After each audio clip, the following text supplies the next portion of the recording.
In this video, I'll show you how to create a Jira automation rule. First, sign into your Jira account and open the project where you want to create the automation. Next, click on Project Settings in the left-hand menu. After that, look for Automation. In some Jira setups, it may appear as Project Automation or simply Automation Rules. Now, click on Automation to open the automation dashboard for that project. Next, click Create Rule to start building a new automation.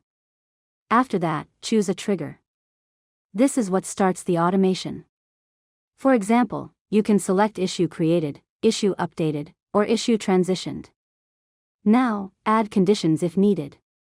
This helps you control when the automation should run, such as only for certain issue types or priorities.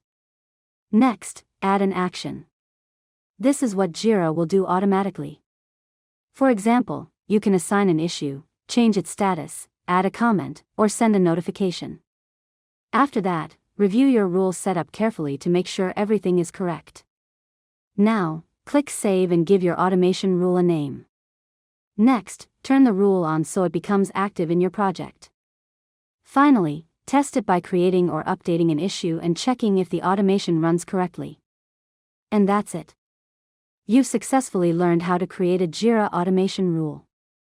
If you found this tutorial helpful, make sure to subscribe to Learn ModeLab for more tutorials.